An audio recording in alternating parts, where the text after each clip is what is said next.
Just a nurse. That's what Dr. Hargrove called her the first time he saw her name on the assignment board. Katie Morrison.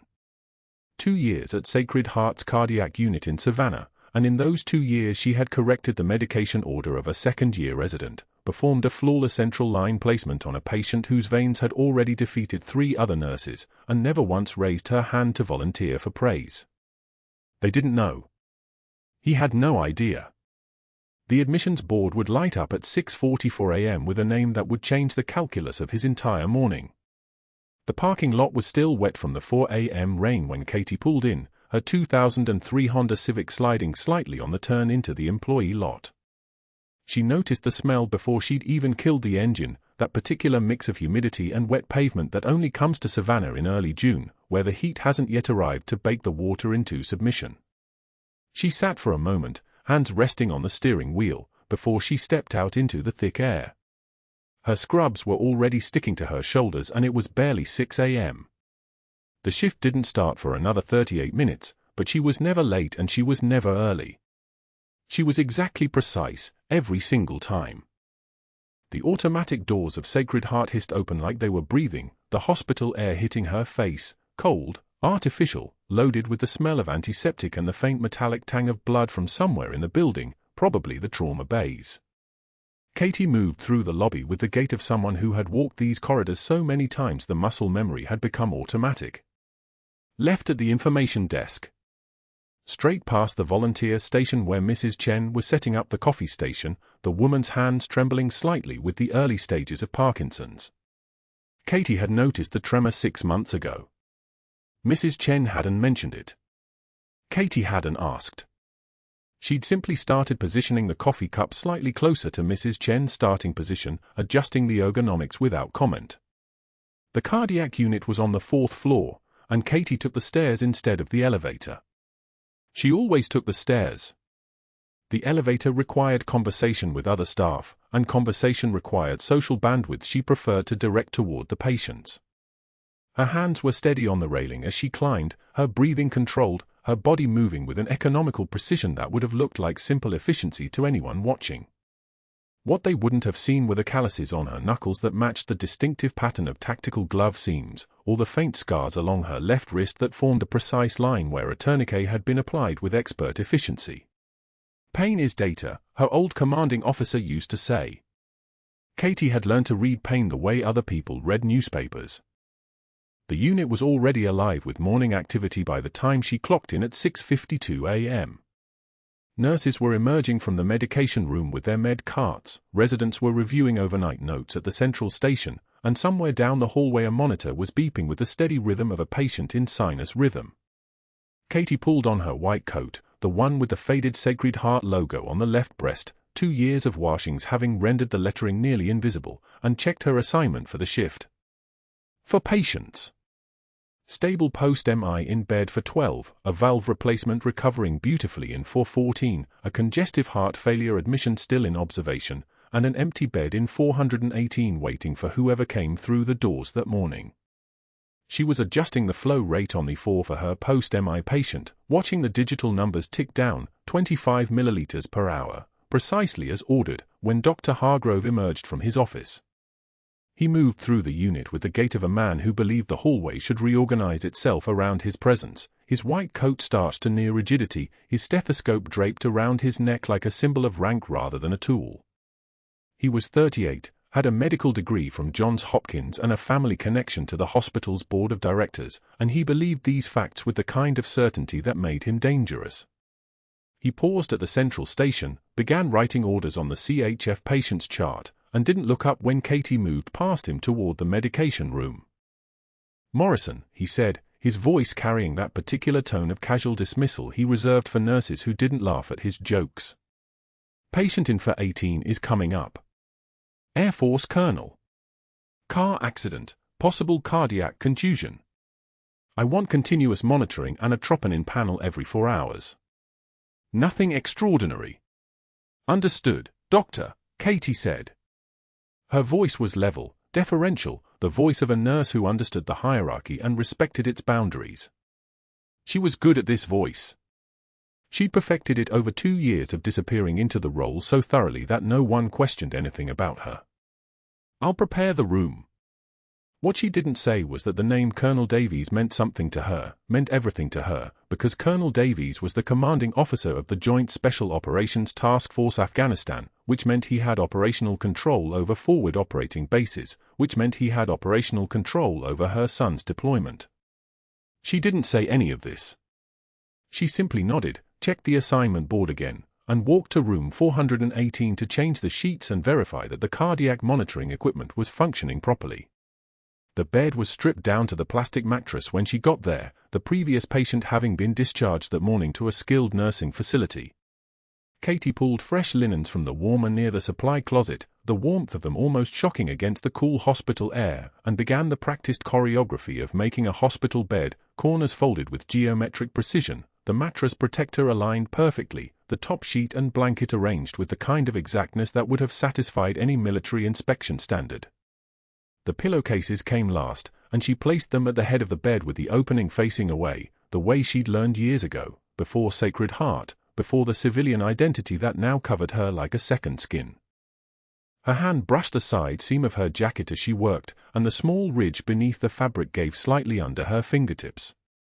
The patch was still there, nestled in the lining where she'd sewn it 4 years ago with a needle and thread from a care package her sister had sent, the thread now the same color as the nylon, nearly invisible.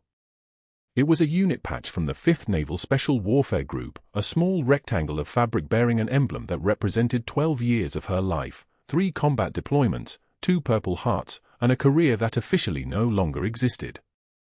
Her name had been erased from military records 2 years after the operation in Sanjin went classified, her identity submerged into the Official Secrets Act, her medals locked in a safe deposit box under a name that belonged to nobody anymore. The admission monitor chimed softly at the central station, the kind of chime that signaled incoming patients.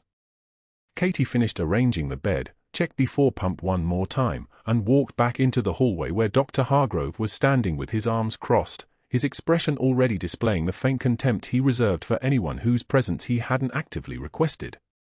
He was watching her move, watching the way her hands adjusted the tubing with an economy of motion that suggested muscle memory rather than learned technique, and something in his expression shifted into calculation. "He's here," Dr. Hargrove said, not as information but as announcement. "Prep for continuous telemetry. And Morrison, keep it routine. No heroics. This is a straightforward cardiac contusion workup." Katie nodded, already moving toward the elevator where the transport team was bringing up a stretcher. She could see the patient profile on the overhead monitor, male, 63 years old, Air Force colonel, stable vitals with a slightly elevated troponin that suggested myocardial irritation but nothing immediately catastrophic.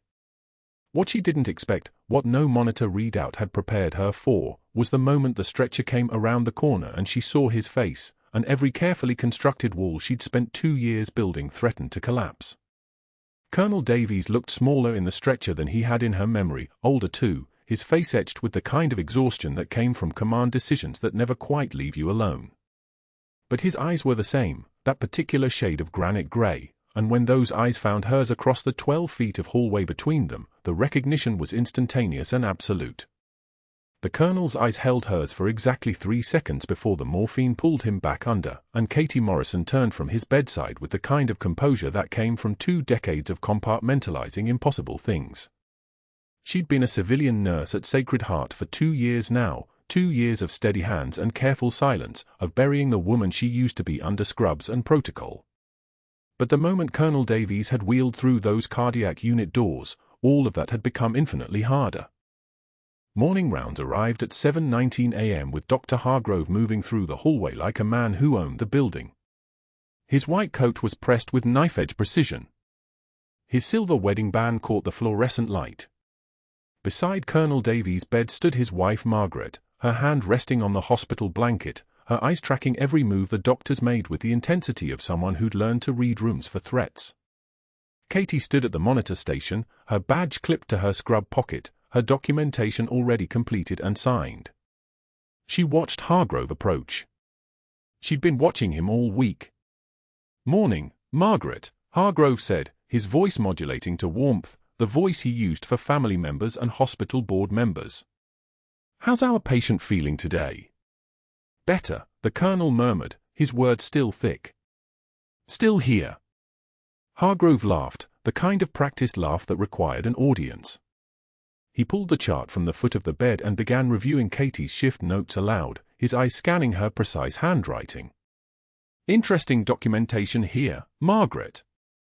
Your husband's initial dosage calculation, the carvedilol I prescribed at admission, well, Nurse Morrison here seemed to think she understood the math better than I do." He looked up, his jaw tightening into something that wasn't quite a smile. "Perhaps your limited training, Nurse Morrison, didn't cover the concept of physician autonomy? Johns Hopkins cardiothoracic surgery tends to supersede nursing school protocols." The break room smelled like stale coffee and the particular antiseptic staleness of a hospital space where people came to stop being healers for 7 minutes.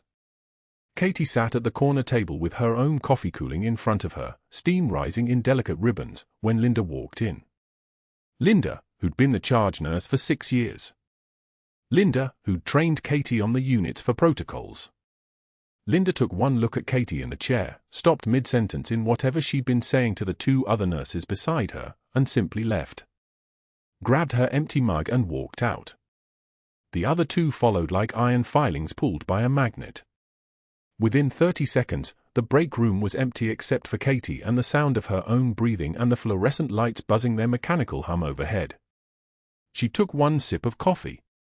It had gone lukewarm already, the kind of lukewarm that tasted like surrender. A single tear escaped, not from fear, not from shame, but from the sheer exhaustion of maintaining composure while the ground shifted beneath her. She wiped it away with the back of her hand without looking away from the wall, her jaw tight enough to fracture teeth. No one was watching. No one cared. That was somehow worse. The formal write-up appeared on the unit board at 10:15 a.m., posted in black ink on hospital letterhead where every staff member, every patient family member, could read it. Insubordination and scope violations was the heading. Katie Morrison's name was in bold letters beneath it. The documentation alleged that she had questioned physician judgment, overstepped her nursing role, and created an environment of professional disrespect. Hargrove's signature was at the bottom, his handwriting precise and deliberate, the signature of a man who believed he was writing history. Later that afternoon, Margaret Davies' daughter arrived to visit her father. She was a woman in her late 40s with her mother's careful hands and her father's grey eyes, and she asked Katie a straightforward question about her father's medication timing. Katie moved toward the medication cart to pull the specific information, but Hargrove intercepted the trajectory. He placed himself between Katie and Margaret's daughter with the precision of a chess player moving a bishop. "I wouldn't trust Nurse Morrison's medical advice," he said quietly, his voice carrying that particular venom that comes from institutional power combined with personal contempt. "We're still investigating whether her credentials are even legitimate. You understand, I'm sure." Katie could feel Margaret's daughter staring at her. She could feel the weight of the write-up on the board down the hallway, visible from this angle if you craned your neck. She took one measured breath, the kind of breath that comes from somewhere deep, from training, from muscle memory accumulated across 2 decades of impossible moments, and met Hargrove's eyes with the kind of flat stare that should have frozen blood. "I've treated worse wounds than egos, doctor," she said quietly. The words were soft enough that only the 3 of them heard them. Soft enough that they landed like a scalpel, precise and unavoidable. Hargrove's face flushed. His hands clenched at his sides. But Margaret's daughter had heard it too, and something in her expression shifted, a recognition that perhaps the story she was being told had more than one narrator. The isolation became systematic after that. When Katie sat in the break room, veteran staff members would grab their coffee and leave within seconds. Linda wouldn't make eye contact in the hallway. The respiratory therapist who'd asked her out for drinks for months ago suddenly had urgent calls to take whenever she appeared. It was engineered with the precision of a military operation, not because any of them believed Hargrove's accusations, but because they couldn't afford to be associated with someone he'd marked for elimination. Survival in a hospital hierarchy meant reading the political winds and adjusting your sails accordingly. What Hargrove didn't understand was that Katie Morrison had survived worse than professional isolation. What he didn't understand was that the woman standing in his cardiac unit, absorbing his humiliations with measured breaths and single tears, had compartmentalized loss in ways that would have broken most people entirely. The faded unit patch sewn inside her jacket lining, the one hanging in her locker, still smelling faintly of dust and diesel and something like home, that patch had been earned in a place where isolation meant something entirely different. During her break on Thursday, Katie stepped into the stairwell and called her son. Captain Morrison answered on the second ring, his voice tight with the specific worry that came from being deployed overseas under a commanding officer's care. "Mom," he said immediately. "How is he? How's the colonel?" "Stable," Katie said quietly, keeping her voice low so the stairwell wouldn't carry her words. "His vitals are improving. He's asking questions about weather patterns, which means his mind is clearing. He's going to make it." "You're sure?" The relief in his voice was almost more than Katie could bear. 12 years of experience, she said. Not quite a lie. Not quite the truth either. I know what I'm looking at. After the call ended, she sat on the concrete steps for exactly 4 minutes, breathing in the smell of industrial cleaner and her own exhaustion. She didn't cry. She didn't allow herself to cry.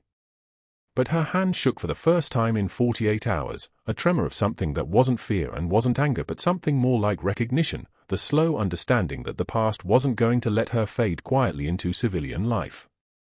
Hargrove heard her say the word captain through the stairwell door.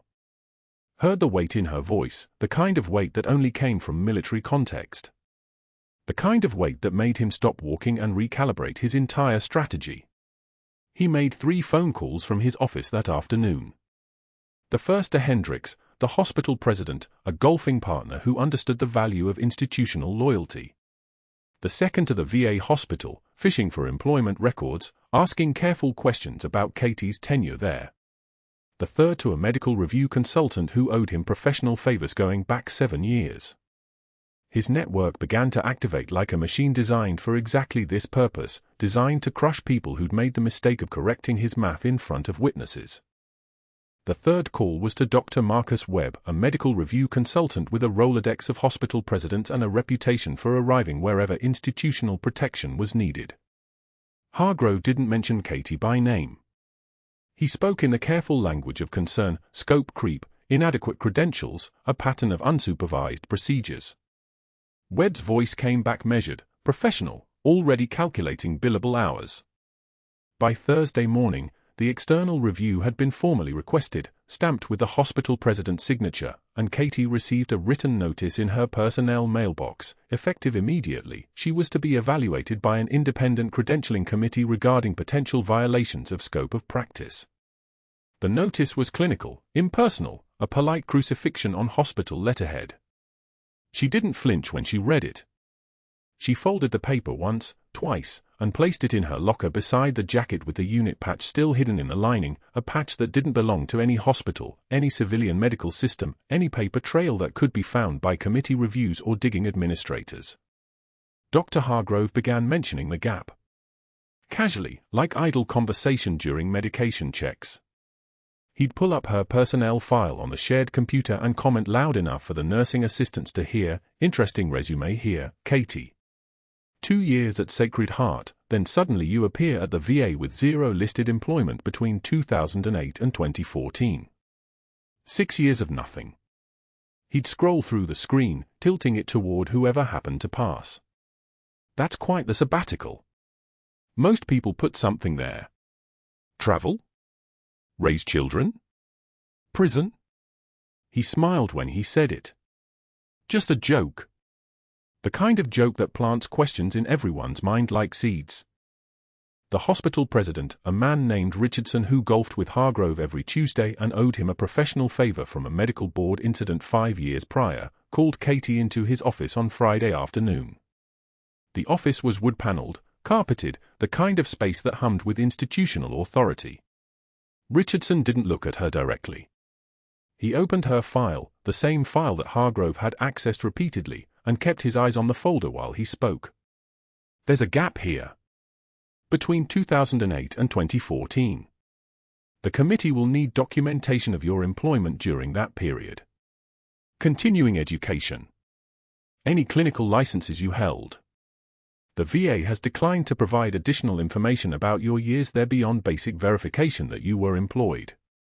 Richardson finally glanced up, his expression carefully neutral. Where were you during those 6 years? Katie's jaw tightened slightly. Just barely. A muscle moving beneath the surface, no more. She kept her hands folded in her lap, her voice steady and flat. I was working, sir. That's what my employment verification shows. Where? My employment was verified by the VA, sir. They won't elaborate. They're being quite evasive, actually. It's unusual. Richardson closed the folder. The review board will need specifics. Medical licenses. Certifications. Hospital affiliations. Clinical hours. You understand we can't credential someone without documentation of their experience. Katie said nothing. She was already calculating what documents existed, what could be accessed, what would need to be handled differently. The official records were sealed. The unofficial ones had been classified and erased years ago. She had letters of recommendation written by commanding officers whose names couldn't be used, commendations she'd received for operations that officially never happened, medical training that came from a branch of the military most civilians didn't know existed. She had nothing that a hospital credentialing committee could verify. I'll provide what I can, she said finally. Hargrove escalated with surgical precision the following Monday. He sent a hospital-wide email announcing new protocols for the cardiac unit, effective immediately. All medication adjustments required his direct supervision and written approval. All procedures beyond basic patient care, for insertion, blood draws, catheter placement, required his explicit authorization. All clinical decisions regarding patient treatment parameters would be documented in triplicate, nursing notes, physician sign-off, and a new scope clarification form that required line-by-line justification for any intervention. The email was addressed to all nursing staff. The underlying message was directed at one person. He'd refined his weapon from blunt public humiliation into something more sophisticated, administrative asphyxiation. Policy. Process. Bureaucracy wearing the face of care standards. Katie read the email during her break, sitting in the break room alone because the staff had learned by then that sitting with her meant being tagged as her ally, and Hargrove had a way of remembering those things. The fluorescent lights hummed overhead with that particular frequency that made your bones vibrate slightly, the sound of institutional control made audible. She set her phone down and returned to the unit without comment. Colonel Davies was in room 412, sleeping in the afternoon light that filtered through blinds slanted exactly the way he liked them. His color was better. The first 2 days, he'd been pale as the sheets, his skin the texture of wet paper. Now his face had recovered some of its natural tone. His vitals had stabilized. The rhythmic beep of the cardiac monitor was steady, normal sinus rhythm, exactly what a recovering patient should produce. She checked his telemetry from the nursing station, scrolling through the waveforms. The rhythm strip showed the patterns she expected. Everything was moving in the right direction. Except for one small detail. A detail that wouldn't mean anything to the automated monitoring system. A detail that would register as a blip, a nothing, background noise in the digital stream of data flowing through the hospital's network. The QT interval was lengthening slightly. The pattern of his P-wave relationship to his QRS complex was changing incrementally, a drift so gradual that only someone watching for it would notice. Someone who'd read hundreds of telemetry strips in conditions where a 2-beat difference could mean the difference between keeping a patient alive and watching them die. Katie picked up the phone and paged Dr. Hargrove. Room for 12. Telemetry concern. She waited. 17 minutes. Then his voice came back over the unit line, clipped and irritated. What? I need you to review Colonel Davies' current monitoring. QT prolongation. Subtle, but present. He arrived 5 minutes later, moving through the unit with his white coat flaring slightly as he walked, like he was trying to make himself larger than his actual frame. He pulled up the same telemetry data Katie had been watching. He reviewed the same waveforms. He stood there for maybe 30 seconds, his eyes moving across the screen with the flat stare of someone who was looking but not seeing. "He's fine," Hargrove said. "Recovering well. QT variations are normal post-event. He's going home Thursday as planned. The waveform drift suggests." "Thank you, Nurse Morrison. Your paranoia is noted." He turned and walked away, his footsteps echoing back toward the doctor's lounge. "And you'll want to review the new scope protocols. Sounds like you'll be doing a lot less diagnosing going forward." Katie documented her findings in the chart anyway. In detail. QT prolongation noted. Waveform pattern shift. Recommended cardiology consultation. Recommended continued telemetry monitoring post-discharge. She signed it with the careful precision of someone creating a paper trail, because if something happened, if his heart failed at home, if no one had documented her concerns, then there would be a story that started with a nurse who overstepped her authority and ended with a patient who wasn't properly monitored. That night, in his office with the door closed and his computer screen angled away from any possible view, Dr. Hargrove began composing an email to the External Review Committee. He attached Katie's personnel file, marked with highlighted text, "Unexplained 6-year employment gap, clinical decisions exceeding documented scope, potential credential fraud, pattern of scope violations despite documented warnings." He included the new incident, Nurse Morrison interpreted cardiac waveforms and recommended specialist consultation without physician order. Acting in diagnostic capacity. Clear HIPAA concern if patient discussed with unauthorized parties. He read it once, made a small edit to the phrasing, and hit send. The trap was set. The documentation was in place. The review would move forward. All he needed now was time and pressure. Time for the committee to ask questions Katie couldn't answer. Time for the hospital president to become concerned about liability. Time for her career to become toxic enough that even the VA wouldn't touch her again. He smiled at his screen. In 3 days, Colonel Davies would be discharged, the immediate threat to Hargrove's authority would be neutralized, and Katie Morrison would be so consumed with defending herself against a credentialing review that she wouldn't have time to cause trouble. By next month, she'd be gone. By the month after that, she'd be a forgotten name on a terminated employment record. He had no idea that Katie's absence over those 6 years hadn't been unemployment. He had no idea that the job she'd been doing, the places she'd been, the things she'd survived, none of it could be found in any civilian database. He had no idea that the unit patch hidden in her jacket lining represented more than 100 military training exercises he'd never heard of, certifications he didn't know existed, and a rank that didn't appear on any hospital organizational chart. He also had no idea that Colonel Davies' cardiac deterioration had just entered a phase where the automated monitoring systems would miss what his human observers could catch. But that realization was coming, fast and hot and unstoppable as a Black Hawk cutting through a night sky. And when it arrived, everything Hargrove had built would shatter like glass struck from the inside. Wednesday morning rounds had a rhythm. 8:45. Blood draws. Vitals assessment. The steady percussion of hospital routine. Katie moved through the cardiac unit with the precision of someone who'd done this dance 1,000 times before, except her dance was different now. Hargrove had tightened scope restrictions 3 days ago, had pulled her from direct care on 2 of her assigned patients, had reassigned her to documentation and patient communication only on the colonel's case, which meant she could monitor, she could observe, but she couldn't act. Not without his explicit authorization. Not without his presence. Except the colonel was declining, and she documented every sign. Decreased oxygen saturation. Rising respiratory rate. Subtle distension in his jugular veins that the morning resident had missed entirely. Katie had flagged it in his chart at 6:30 a.m. Flagged it again at 7:15. The resident glanced at her name, saw the suspension hanging over her file like a sword, and said, "I'll mention it to Dr. Hargrove." Hargrove was in a meeting 2 floors down. Discussing budget allocation with the hospital president.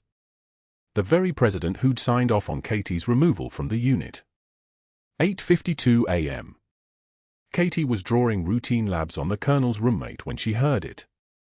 The sound of a cardiac monitor losing its steady rhythm, the alarm switching from regular beeping to that high-pitched shriek that meant something had fundamentally, catastrophically changed. She moved without thinking. Years compressed into muscle memory. She was through the sliding glass door in 3 steps, and what she found confirmed everything she'd documented. Colonel Davies lay rigid against the pillows, his lips already taking on a faint blue tint, his eyes rolled back, his breathing shallow and labored. The monitor showed a heart rate climbing toward 160, his blood pressure already dropping, 90/50 and falling. The fluorescent lights seemed to buzz louder than they should have, as if the universe was amplifying this single moment. Beck's triad. Textbook presentation. Hypertension. Muffled heart sounds. Distended jugular veins. Cardiac tamponade. The blood that had filled the pericardium, the membrane surrounding his heart, was compressing the organ like a hand closing around a fist. Every beat, every squeeze, was working against an enemy it couldn't see. 90 seconds before brain damage. 3 minutes before death. Katie's hands had steadied in worse circumstances. She'd done this procedure in a phi base in Sanjin under mortar fire, on a patient who'd taken shrapnel through the thorax, lying on a stretcher that had no power, no anesthesia except fading consciousness. She'd done it in the dark. She'd done it when the ground was shaking from explosions 200 meters away. She could do it in silence. She activated the call bell, once, sharp, decisive. Then she moved to the supply cabinet without waiting for a response. Her hands knew where everything was. 14-gauge angiocath needle. Chlorhexidine swabs. The Colonel's chest was already exposed, the hospital gown falling away as she prepped the subxiphoid approach, the space beneath his sternum where a needle could slide through skin and muscle and pericardial sac without hitting lung or liver. The area sterilized in 4 precise motions. "Stay with me, Colonel," she said quietly. She meant it as an order, not a request. Her hands inserted the needle with the kind of precision that came from 10,000 hours of training compressed into a single perfect moment. The angle correct. The depth measured. The feel of the pericardium giving way beneath the tip, that subtle resistance breaking like a membrane being punctured underwater. She drew back on the plunger. Fluid came out ruby red. 40 milliliters. 50. The Colonel's pressure responding immediately, his oxygen saturation beginning to climb. 60 milliliters. His heart suddenly had room to beat again, the constriction releasing like a fist unclenching. His color returned first, pink bleeding back into his lips and cheekbones. His breathing deepened. Normal. Regular. His eyes focused. Sinus rhythm on the monitor. The entire save took 114 seconds. Katie withdrew the needle as the nursing staff rushed in, finally responding to the call bell that Katie had pressed an eternity ago. She was securing a dressing when Dr. Hargrove walked through the doorway, his expression cycling through confusion, then understanding, then something that looked like triumph spreading across his features the way a predator's smile spreads before it kills. "You just performed a procedure completely outside your scope," Hargrove said quietly. His voice wasn't angry. It was satisfied. Without physician supervision. Without authorization. In front of multiple witnesses. Katie didn't respond. She'd learned, over 2 weeks of his campaign, that her silence was more powerful than any defense. She turned to the Colonel. His eyes were tracking her with the focused awareness of a man pulled back from the edge. Breathing clear, she asked. "Crystal," he said. His voice was rough. "What did you just do?" "What I was trained to do," Katie said. Hargrove left the room at 8:58 a.m. By 9:15, he'd called the hospital president. By 10, he'd contacted the VA's chief medical officer, Katie's former employer, the only reference he'd been able to locate in her carefully constructed civilian history. By noon, the hospital's chief compliance officer had launched a formal investigation into dangerous scope violations and patient endangerment. By 1 p.m., Katie was called to the administrator's office and formally placed on immediate suspension pending termination. "You performed an invasive procedure without physician oversight," the administrator said, not meeting her eyes. "Regardless of the outcome, this represents a serious breach of protocol. We have no choice but to remove you from duty while we investigate." Katie nodded once. She'd expected this. She'd performed a pericardiocentesis under fire, saved 17 critical patients in a field hospital with less equipment than Sacred Heart's bathroom, and earned a Navy Cross in a ceremony that officially never happened. She could survive a suspension pending termination. What she didn't expect was the speed with which Hargrove moved to erase the evidence. She found out the next day from Marcus Chen, the IT administrator, a Marine veteran who'd quietly kept his service background to himself until he saw Katie's name being destroyed. He called her that evening, his voice low and careful. Dr. Hargrove accessed the security system around noon. Tried to delete the 8-minute window from camera 3. The footage of what you did for the Colonel. Chen had been monitoring unusual access patterns, protocol violation history. He'd saved it already. All of it. "They're not taking this from you," he said, and she heard the weight of someone who understood what it meant to watch institutional power try to erase truth. 3 days later, Katie walked into the VA hospital in civilian clothes, a clipboard that listed her as a patient in the psychiatric evaluation queue. Hargrove had called the VA's chief of staff personally, had pulled her entire employment record, had flagged her concerning mental health presentation and unstable behavioral patterns in what he framed as a protective capacity. The VA had scheduled her for evaluation. It was protocol. It was precautionary. It was a knife twisted one more time for good measure. She sat in the waiting room surrounded by veterans. Soldiers with prosthetics. Marines with the 1,000-yard stare. Sailors with hands that trembled. She'd treated all of them. She'd operated on most of them. She'd held them while they cried or screamed or simply lay still in the aftermath of trauma that didn't have language. Now she sat among them as a patient, as a suspect, as someone whose mind was being questioned instead of her hands being trusted. An elderly man with an army tattoo on his forearm sat down next to her. He'd been in her field hospital in Kandahar. She'd stitched his abdomen back together after an IED. "You look like someone I knew," he said, but he didn't pursue it. The waiting room had a way of erasing identity. Everyone here was just another broken thing waiting to be evaluated. But that wasn't the worst part. The worst part was the possibility that this time, they might succeed. That the erasure that had been ordered 7 years ago might finally be completed, not by a Pentagon directive, but by a hospital administrator with a medical degree and an ego that couldn't tolerate being challenged by a nurse he'd tried to humiliate. Katie closed her eyes. She'd survived Sanjin. She'd survived 6 years underground with a false identity and a stolen life.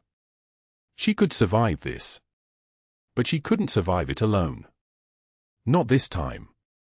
And she didn't know it yet, but the moment she'd saved Colonel Davies' life, she'd activated something that had been waiting 7 years to wake up. The phone calls had already started. In Pentagon offices where her file was classified. In JSOC headquarters where her name was archived under 7 different code names. In the personal phone numbers of people who'd bled next to her and never forgotten it.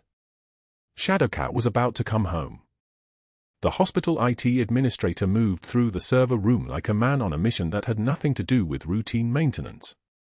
Chen's hands, weathered from 18 years of circuit boards and classified networks, the same hands that had once disassembled IEDs in Fallujah, moved across the keyboard with surgical precision. He'd been working third shift when he noticed it, administrator access log showing deletion attempts on the cardiac unit security footage. One attempt at 2:24 a.m. Another at 4:15 a.m. A third at 5:33 a.m. The timestamps were consecutive, desperate, the work of someone who didn't understand that digital evidence doesn't disappear, it fractures into 1,000 pieces, each one traceable, each one damning. Chen had been a Marine signals officer before Sacred Heart hired him. He knew a cover-up when he saw one. Marines don't leave evidence behind, and they don't let other people's evidence get erased on their watch. He'd pulled the backup servers, 3 separate redundancies, each one automatically archiving every frame of the cardiac unit's video feed the moment the deletion attempts triggered the fail-safe protocols he'd installed 6 months ago. The pericardiocentesis was there in perfect resolution, Katie's hands steady as surgical lasers, the needle advancing with the confidence of someone who'd done this before under fire, under sand, under circumstances that had nothing to do with hospital protocol and everything to do with keeping a man's heart from stopping. The colonel's blood pressure climbing as the pericardial fluid drained. The moment the rhythm returned to normal sinus. All of it. Preserved. Chen forwarded the time-stamped logs and the full video file directly to the Hospital Ethics Board and the State Medical Review Commission, bypassing administration entirely. He included a note with his Marine affiliation prominently displayed. Sometimes the loudest argument is simply the facts, preserved and undeniable, delivered by someone who'd spent a decade protecting classified information and knew exactly how much weight evidence carries when it's properly documented. The Ethics Board hearing reconvened on a Thursday morning in a conference room that suddenly felt smaller, colder, the air conditioning struggling against the heat of what was about to happen. Dr. Hargrove sat at the head of the table with the expression of a man who believed his network was still intact, his allies still nodding, his narrative still the only one that mattered. The board chair opened a laptop. The monitor flickered. And then the footage played. There was Katie. There was the needle. There was the moment when everything changed, when a nurse with steady hands pulled fluid from around a dying heart and kept him alive. The room went so quiet you could hear the fluorescent lights buzz overhead, a sound like electricity trapped in glass. Dr. Hargrove's jaw tightened. His golfing partner, the hospital president, leaned back in his chair and pressed his palms against his eyes. Then Chen stood. The Marine walked to the front of the room in dress clothes that somehow still carried the bearing of a uniform. He displayed the administrator logs on the main screen, every deletion attempt timestamped, every attempt failed, every frame of Katie's procedure backed up to redundant servers the moment he'd recognized what was happening. I recognized a cover-up when I saw one, Chen said, his voice carrying the particular steadiness of someone who'd disarmed bombs for a living. Marines don't leave evidence behind. The hospital president's face hardened into something that looked like understanding meeting consequence. He turned to Hargrove without speaking. The message was clear: you brought federal implications to my hospital. The external review board members Hargrove had assembled, 3 physicians he'd carefully selected, allies who owed him favors from Johns Hopkins and network dinners, suddenly found their phones fascinating. Messages were arriving in real time. Legal counsel was advising distance. The VA had been contacted. The references Hargrove had supposedly checked, the ones he'd supposedly verified, had forwarded emails showing his questions were designed to fabricate concerns rather than verify credentials. Every email was phrased the same way: are you concerned about her competence? Not asking whether she was competent. Asking whether he should be concerned. Leading questions. Suggestions masquerading as inquiries. Dr. Hargrove tried to speak. I was protecting patient safety, he said, and his voice sounded smaller in the room than it had in the hallways where he'd humiliated Katie in front of families and staff. The door opened. Colonel Davies walked in, still pale from his hospital bed, still wearing the careful movement of a man whose chest had been opened, whose heart had been stopped, who'd been brought back from the edge by a nurse he'd been told was incompetent. His eyes found Katie's. And in that moment, in that look between a man who'd been dying and a woman who'd saved him, something shifted in the room's temperature. The colonel moved to the center of the table. His voice was quiet. His voice was a command. She saved my life, he said. You tried to bury it. Those are the only facts that matter. Then the doors opened again, and Katie's son walked through in dress uniform, his bearing military and precise, his eyes bright with the kind of pride that had been waiting for permission to exist. That senior Chief Petty Officer Morrison, sir, he said, and his voice cracked exactly once before steadying. Pride finally spoken aloud. The words hung in the room like an echo that changed everything. Katie opened the file she'd brought. Her hands didn't shake. She read the coordinates: Sanjin Valley, Helm and Province, August 2012. She read casualty counts, 43 personnel, 3 critical. She read the names of the men who'd bled next to her and the ones who hadn't made it home. The room went silent. This wasn't about hospital protocol anymore. This wasn't about scope of practice or authorization. This was about a classified operation that had been buried so deep that most of the world had no idea it existed. A Navy SEAL commander stood from the back row. He was tall, scarred across his left jaw, moving with the terrifying fluid precision of someone trained to operate where rules didn't apply.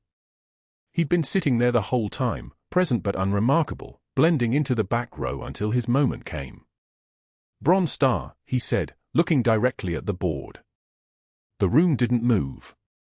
"Silver Star." He paused. 2 Purple Hearts. He paused again, and the weight of each decoration hung in the air like something physical. And a Navy Cross. That was awarded in a ceremony that officially never happened. The FBI liaison who'd been assigned to Katie's case stood next. She had documents, the kind of documents that carried the weight of government seal and classified header. Senior Chief Morrison was embedded in a joint JSOC task force, she said, her words precise and careful. Operation designation classified. Location was buried for national security. Her records were erased as part of standard operational security protocols. Her silence wasn't a choice. It was a requirement. She honored that requirement for 23 months. Dr. Hargrove's face went gray. Not angry gray. Not defensive gray. The gray of a man watching his entire world collapse in real time. His board allies found their phones absolutely fascinating. The hospital president stood without speaking, which was worse than any words could have been. The state medical board representative began typing notes with the focused intensity of someone documenting a case that would end careers. "Security footage shows evidence tampering," the board chair said, her voice level. "The IT logs are time-stamped and preserved.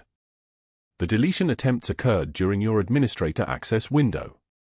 "That's not a gray area, Dr. Hargrove. That's a case." His medical license was suspended pending investigation before the sun rose on Friday. His termination was processed within the hour. The hospital president released a statement praising Katie's extraordinary courage and professionalism that somehow made the entire previous 2 years of humiliation feel like the institutional failure it had been. Her suspension was overturned. Back pay was authorized. The write-up was destroyed. By noon, Katie's name was cleared on every system in the hospital. 6 months later, Chen sent her a text. Hargrove had surfaced at a community college in a neighboring county, teaching CPR recertification courses for minimum wage. His Johns Hopkins credentials were worthless. His network had evaporated. His reputation had been replaced by the singular fact he'd tried to cover up a life-saving procedure performed by a woman he'd worked to destroy. The dedication ceremony happened on a morning when sunlight streamed through Sacred Heart's windows like something that had been waiting for permission to arrive. The newly renamed Colonel Davies Memorial Cardiac Unit gleamed with fresh paint and possibility. Katie walked in wearing her navy dress blues for the first time in years, the fabric pressed and perfect, the bearing it required returning to her shoulders like muscle memory activated. The faded unit patch, the shadow and the cat, her call sign from Sanjin, had been removed from her jacket lining and framed on the wall alongside her Navy Cross citation, right there where anyone walking into the unit would see it first. Her son saluted as she entered. His eyes were bright. His pride was finally spoken aloud. Colonel Davies stood at the podium, his color fully returned, his chest moving without pain. He told the assembled staff and press about the night a nurse saved his life twice, once with a needle, once by having the courage to be right when a doctor was wrong. The staff who'd once grabbed their coffee and fled when she sat down now stood to applaud, their recognition genuine and their shame visible in equal measure. Mrs. Davies embraced Katie with tears on both their faces. Chen presented her with a framed screenshot of the security footage timestamp, evidence of heroism. A Navy commander pinned her Navy Cross to her dress blues in the ceremony she never got the first time, his hand steady where hers, not shaking, never shaking, but held in that particular controlled stillness that comes from having already survived the worst. The next morning, Katie walked into the unit wearing scrubs, her badge reading Katie Morrison, RN, Senior Chief Petty Officer, RET. The trembling was gone from her idle hands. The unit knew her name now. The unit knew her story. And when the heart monitors beeped their familiar rhythm and the ventilators wheezed their measured breath, it was the sound of a place that had finally learned to see. Heroes walk among us. Sometimes in scrub saving lives in the dark. If this story resonated with you, if you've ever been underestimated or overlooked, please like, subscribe, and share this with someone who needs to know that the quietest person in the room might just be the one holding it all together. Your comments matter. Your story matters. We're listening.